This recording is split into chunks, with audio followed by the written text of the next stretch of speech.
रीवा जिले का शिक्षा विभाग एक बार फिर गंभीर सवालों के घेरे में आ गया है। इस बार मामला फर्जी तरीके से अतिथि शिक्षक की नियुक्ति और इसके चलते एक महिला शिक्षिका के साथ हो रही कथित प्रताड़ना का है। जिले के माध्यमिक विद्यालय डोल सिरमौर में पदस्थ शिक्षिका सिमरन बानो ने आज कलेक्टर और जिला शिक्षा अधिकारी से मिलकर एक विस्तृत शिकायत दर्ज कराई है। उन्होंने आरोप लगाया कि वह अक्टूबर में विद्यालय में विधिवत पदस्थ होकर लगातार शिक्षण कार्य कर रही थी। इसके बावजूद विभाग के कुछ अधिकारियों और विद्यालय प्रबंधन द्वारा पूर्व में पदस्थ शिक्षक देवेंद्र सिंह लोधी को पुनः नियुक्त कराने के लिए साजिश रची जा रही है। सिमरन बानो का कहना है कि उनकी नियमित उपस्थिति और कार्यप्रणाली को नजरअंदाज करते हुए उन्हें हटाने का दबाव बनाया जा रहा है तथा उनका वेतन भी बिना किसी उचित कारण के रोक दिया गया है। उन्होंने आरोप लगाया कि विद्यालय प्राचार्य सहित संबंधित जिम्मेदार अधिकारी न केवल उनके कार्य में बाधा डाल रहे हैं बल्कि मानसिक रूप से प्रताड़ित भी कर रहे हैं ताकि वह स्वयं ही पद छोड़ दे और मनचाहे व्यक्ति को नियुक्ति करने का रास्ता साफ हो सके। पीड़ित शिक्षिका ने यह भी बताया कि जब उन्होंने विभागीय स्तर पर अपने वेतन और पदस्थापना की जानकारी मांगी तो उन्हें स्पष्ट जवाब देने की बजाय उलझाने का प्रयास किया गया। कई बार उन्हें अनावश्यक नोटिस दिए गए तो कभी अनावश्यक रूप से उनकी कार्यक्षमता पर सवाल उठाए गए।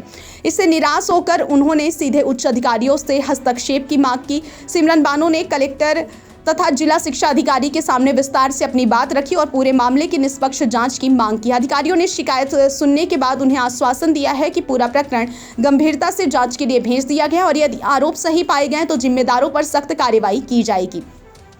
यह मामला न केवल विभाग की पारदर्शिता पर सवाल खड़े करता है बल्कि यह भी दिखाता है कि कैसे प्रशासनिक अनियमितताएं एक कर्मचारी के भविष्य और उनकी मानसिक स्थिति को प्रभावित कर सकती हैं। शिक्षिका का कहना है कि वह केवल अपना वैध हक चाहती हैं, नियमित वेतन, सुरक्षित कार्य वातावरण और बिना पक्षपात के नियुक्ति प्रक्रिया। विभाग पर लगे आरोपों की गंभीरता को देखते हुए अब जिला प्रशासन की निष्पक्ष जांच और उसके परिणाम पर सभी की निगाहें टिक गई हैं। पीड़ित शिक्षिका को उम्मीद है कि न्याय मिलेगा और शिक्षा विभाग में फैले फर्जीवाड़े तथा दबाव की राजनीति पर अंकुश लगेगा। ये क्या पूरा मामला है? सर, मैं कलेक्टर इसलिए आई हूँ क्योंकि मेरी 22 अगस्त 2025 से मेरी ऑनलाइन ज्वाइनिंग हुई थी अतिथि शिक्षक वर्ग 2 में। डोल स्कूल है सिरमौर ब्लॉक में, लेकिन मेरे को तब से आज तक वेतन नहीं दिया गया। मेरा वेतन जनरेट नहीं किया जा रहा है। मेरे हेडमास्टर द्वारा प्रिंसिपल सर को जब भी मेरी उपस्थिति या कुछ दी जाती है वो उसको एक्सेप्ट नहीं करते हैं और वो मेरे को अल्पसंख्यक होने के वजह से और उस अल्पसंख्यक होने के वजह से मेरे साथ अभद्र व्यवहार भी करते हैं, मुझे अपशब्द भी बोलते हैं, मेरी कोई बात भी नहीं सुनी जाती है और मुझे टाला जाता है। और उसके बाद पहले एक पूर्व में अतिथि शिक्षक जिनकी ज्वाइनिंग तब भी अवैध तरीके से ही कराई गई थी, उनकी ऑफलाइन ज्वाइनिंग कराई गई थी। जिन्होंने उनकी ज्वाइनिंग कराई थी वो उसके सगे बड़े पापा थे, उसी स्कूल के हेडमास्टर थे उसी स्कूल के। जब वो रिटायर हुए उसके बाद उनको ऑनलाइन पोर्टल में हेडमास्टर द्वारा, नए हेडमास्टर द्वारा उनको रिजेक्ट करने के साथ उनका कारण भी दिया गया था। उसके बाद जब पोर्टल में मेरा नाम आया तब से मैंने ज्वाइन कर लिया सर। उसके बाद प्रिंसिपल सर ने क्या किया, कल वो आए जबकि हमारे स्कूल में सब BLO मुक्त हैं, हमारे हेडमास्टर और बाकी सहायक BLO में। हमारे स्कूल में कोई प्रभारी नहीं था, हम और मैं और एक और अतिथि और प्यून, हम 3 थे। कल प्रिंसिपल सर और BO सर आए, उस लड़के की ज़बरदस्ती उन्होंने ज्वाइनिंग कराई, ऑफलाइन ज्वाइनिंग करा के गए। हम लोग से रजिस्टर पे उन्होंने ज्वाइनिंग कराई खुद से और क्या किया, बैक डेट में उसकी पूरी 1 महीने की अटेंडेंस उससे 1 दिन में लगवाई। उसका मेरे पास प्रूफ भी है सर। कब की ज्वाइनिंग है आपकी? 22 अगस्त की सर, 22 अगस्त 2025 की। किस स्कूल का मामला है? शासकीय पूर्व माध्यमिक विद्यालय डोल पड़डी संकुल लगता है सर, सिरमौर ब्लॉक। क्या नाम है आपका? सिमरन बानो मनियार। सिमरन बानो का मामला है अतिथि शिक्षक का, जिसका वेतन नहीं दिया जा रहा और दूसरे की नियुक्ति कराई जा रही। क्या मामला है, क्या ये पढ़री का है जो अभी मैडम थी, अभी संज्ञान में ये जो आया है इसकी जांच है। इसमें जो नियमानुसार होगा वेतन उनका, अगर काम किया तो वेतन मिलेगा। वेतन जो काम करते हैं गेस्ट अतिथि शिक्षक रखे जाते हैं तो उनका वेतन दिलाया जाएगा, ऐसा नहीं है।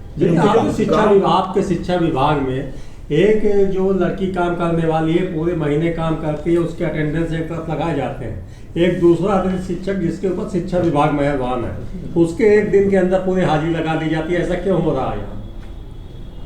अब ये उनसे पूछा जाएगा। BO जो हैं, BO जो वहाँ के हैं, विकासखंड सिरमौर का है ये, बीओ से ली जाएगी उसका प्रतिवेदन, इसके बाद जो उचित होगा शिक्षा विभाग में फर्जी अनुकंपा नियुक्ति का मामला अभी भी चल रहा और यहाँ दोषियों को पदोन्नति दी जाती है और एक दिन में अटेंडेंस लगाए जाते हैं, क्या यही होता है यहाँ?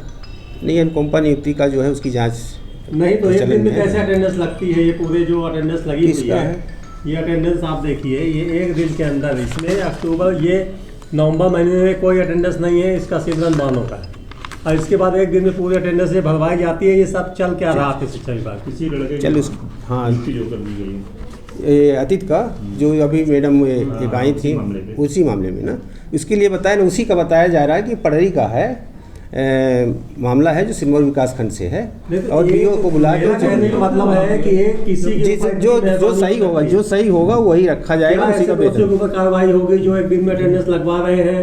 नहीं नहीं, जिससे बिल्कुल बिल्कुल उनके ऊपर ये पूछा जाएगा। जिसकी पहले से नियुक्ति सर उसको कैसे हटा के दूसरे को नियुक्त कर रहे हैं?